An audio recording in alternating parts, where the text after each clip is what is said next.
Welcome to another episode of It's Haunted, What Now? I'm your host, Lainey. With winter still dragging on, it's easy to get wrapped up in the darkness and the cold and sad, listless feeling of being pulled along through the year.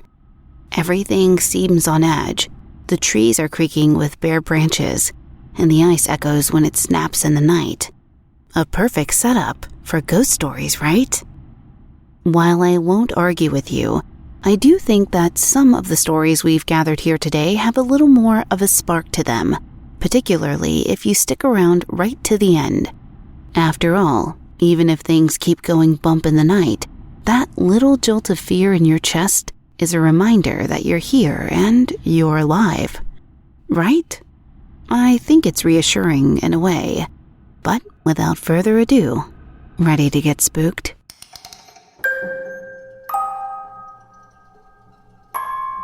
Our first story today comes from Prior Knowledge 8956. They bring us a classic Ouija board story with a chilling outcome.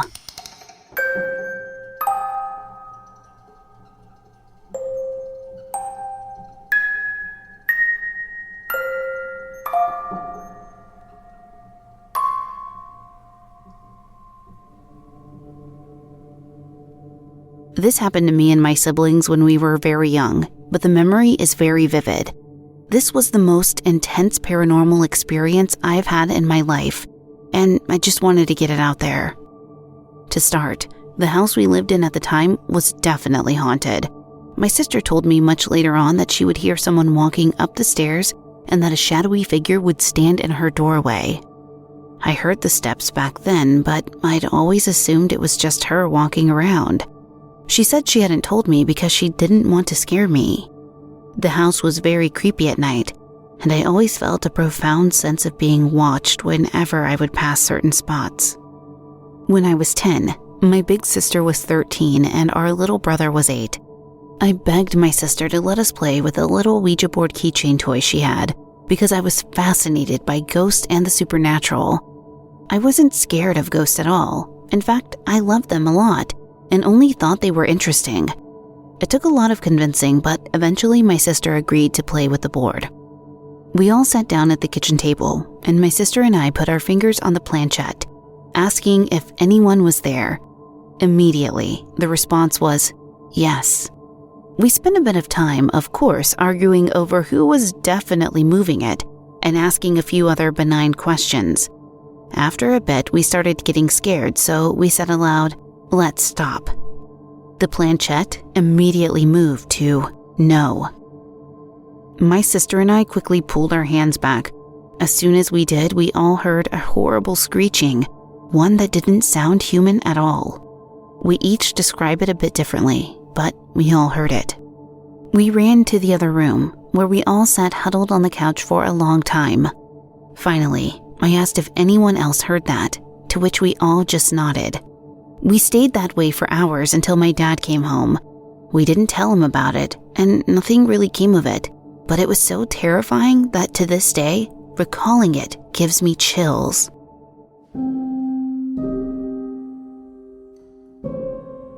I have to say, when I read that the board answered no when you asked to stop, every hair on the back of my neck stood up.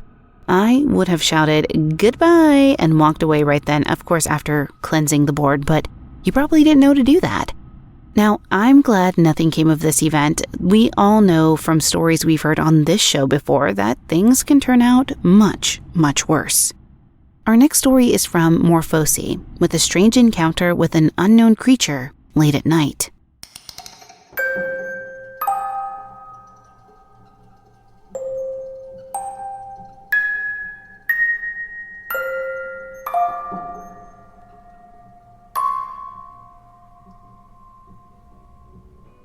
I live in Virginia in a pretty rural area.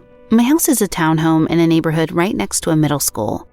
I lived in this house for over 10 years and frequently went on walks during the daytime all around the neighborhood, including the surrounding buildings and woods, but I've never gone on a walk at night here. After starting college, I got very accustomed to taking walks around my campus at night when the weather was nice.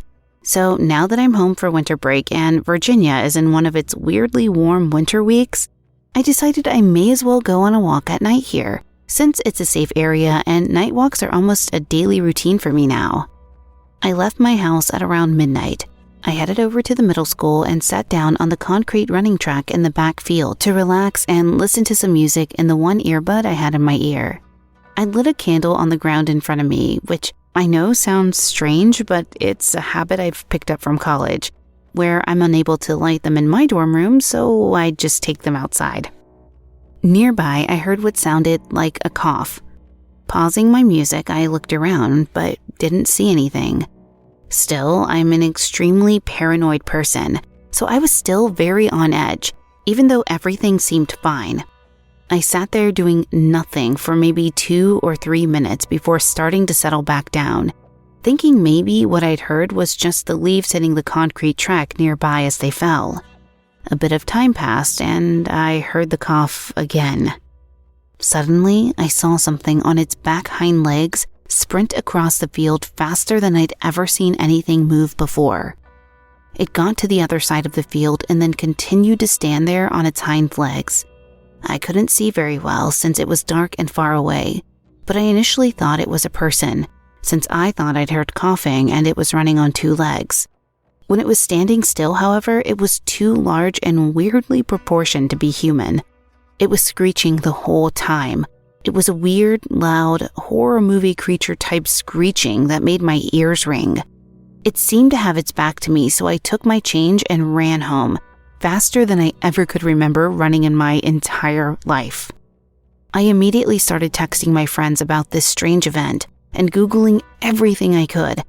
The only paranormal creatures I believe in are ghosts. Surely this had a rational explanation. Everyone I texted reassured me that it was likely a deer that was injured or diseased, since that can make them act strange like that. While it was reassuring to hear that, nothing I could find online of similar instances came even close to what I'd seen. I'm honestly not sure if it was a deer at all.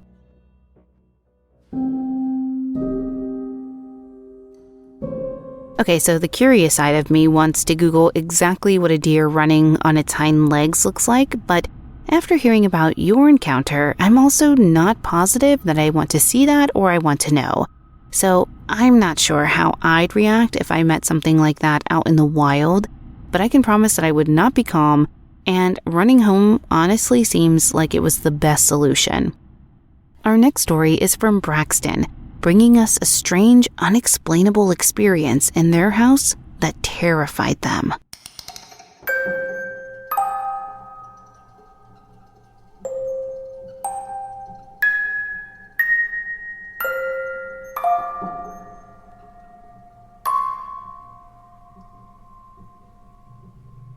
I sleep in the basement of a 1-story house out in the country. About 3 years ago, my mom and I first started to hear noises.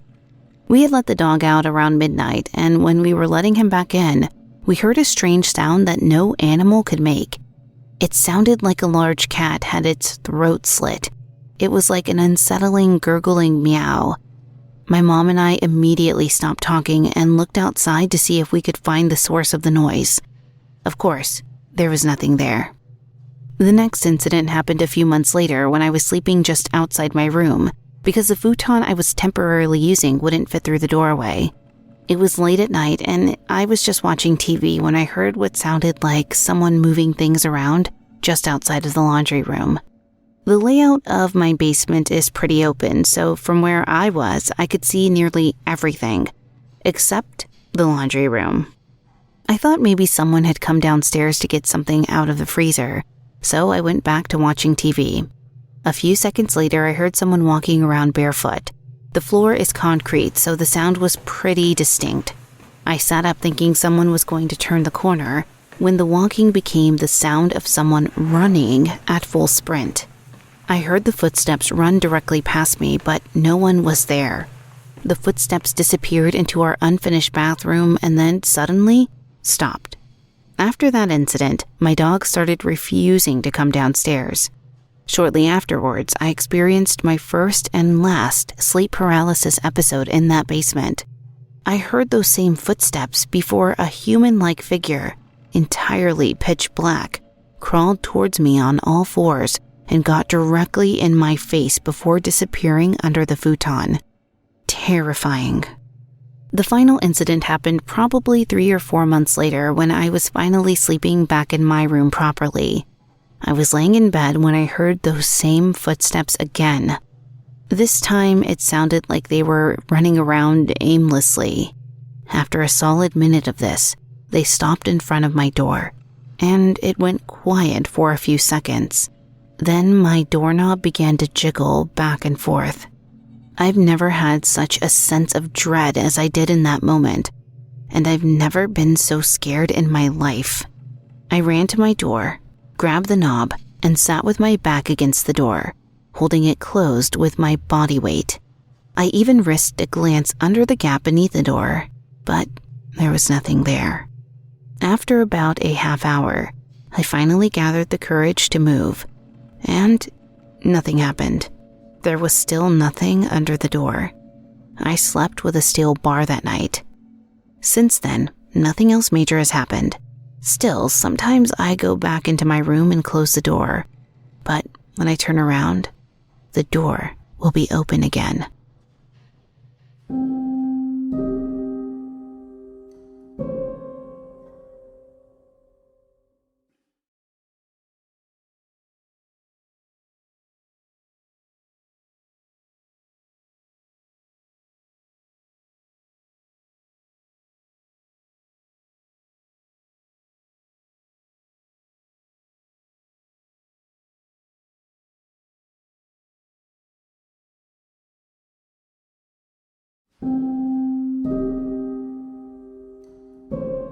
It sounds like you've got a bit of an uninvited guest.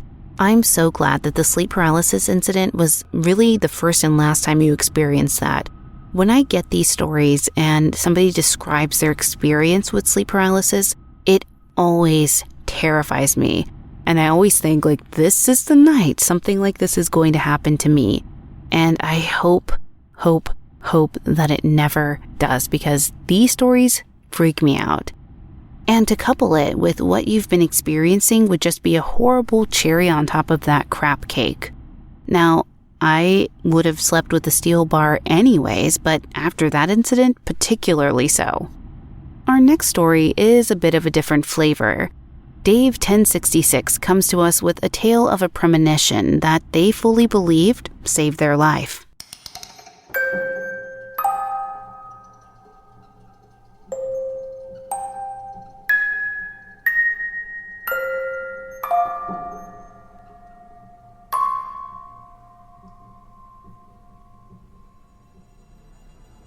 As a student in the late 90s, I was asked to take part in the last UK university pistol shooting competition at Bisley Camp, home of Britain's largest competitive shooting complex.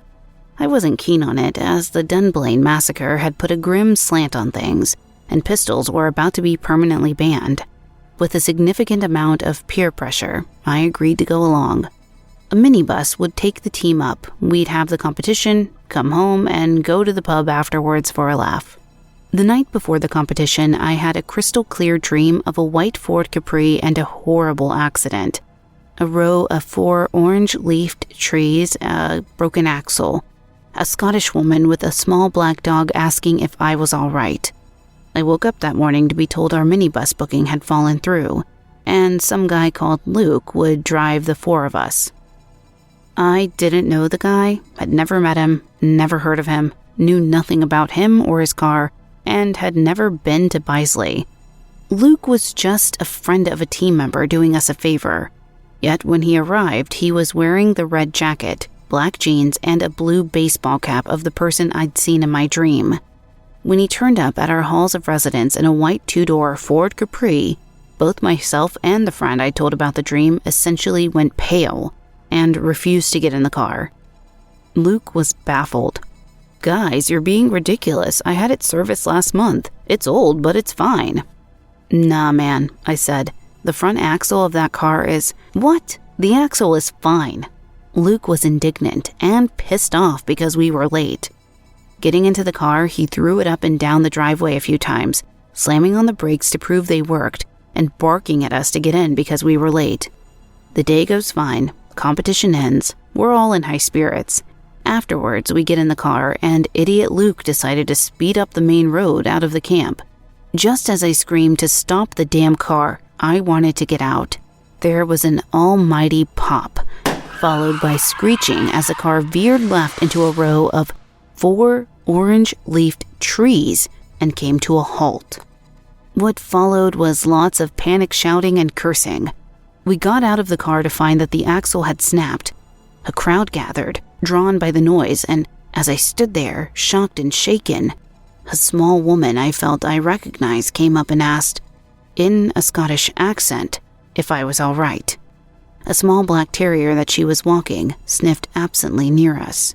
When the AA man turned up, he told us that if this had happened at speed on the motorway, there's a good chance we'd all be dead. We eventually got home via some ridiculous series of buses, and I sat eating in silence in the dining hall with my friend, both of us too shaken to say anything.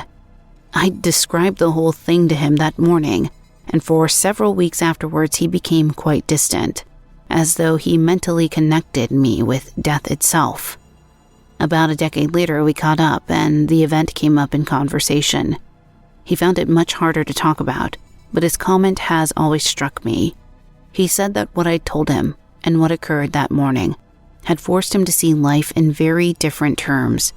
Essentially, he'd have to face up to the possibility that there was more to this life than he was willing to consider, and that it frightened him. He'd even had a few nightmares about it over the ensuing years. As he said, the sheer size of it all, and what it meant, has always scared me since then. I'm in my 40s now, and I find myself thinking about it ever so often. Well over 20 years later, I still find it very hard to describe what I truly feel about this incident. I just know that this life and this death are far larger than we can ever comprehend. To finish it all, a couple years ago I had to sit in the backseat of my brother's 2-door car on a quick journey. For the first time in my life, I had what I now know is a panic attack, and clearly linked to what I've just described. It was horrific, and I will never sit in one of those ever again. Even thinking about it makes me slightly nauseous again. This stuff is buried very deep in our consciousness. Trust your dreams.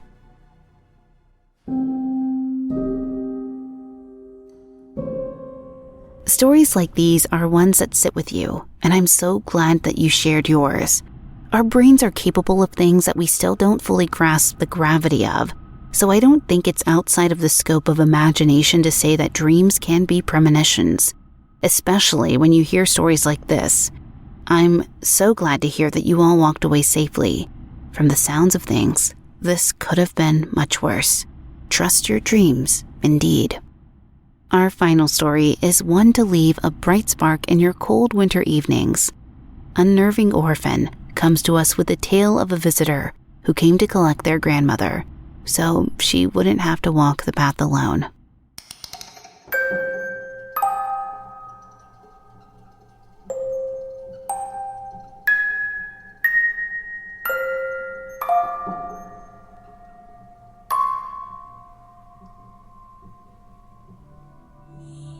Yesterday, my grandma, who I am very close to, passed away. She had had multiple major strokes in a single night and was suffering a major brain bleed. Doctors said 75% of her brain was damaged, and she would not wake up again. We made the decision to end life support as we knew it was what she would have wanted. I had always heard stories of people's dying loved ones sitting up before passing, or saying the names of those that had died before, or even just opening their eyes and throwing their arms up. Since my grandma's brain activity was so limited, I knew there would be no such signs, no matter how much I wanted there to be, and how I knew they'd comfort me. The ICU door for my grandma's room was very heavy and hard to unlatch, and it stayed closed for 2 days to give us some privacy with her. I struggled every time I had to open it, as you had to really push down to unlatch it. We were all sitting in her room, waiting for the end, when the door unlatched and opened. It swung open a good way pretty quickly, as if someone was opening it from the other side. We waited for a nurse to come in, but nobody was there. I got up and closed the door, making sure to push it hard into place so that it latched close. About 5 minutes later, we heard the hard sound of the door unlatching, and it swung open again with a significant amount of speed, stopping just short of slamming into a table. This time, we left it open. My mom and I checked the door very closely to see if it could have slid open on its own, or for some sort of sensor or button that could have been pressed to make it open, but there was nothing. Not an hour after the door opened, as if someone was coming in to see her or maybe to collect her, my grandma passed quietly, as if falling asleep. My mom and I are happy about how things turned out, knowing that someone had come in to walk her home.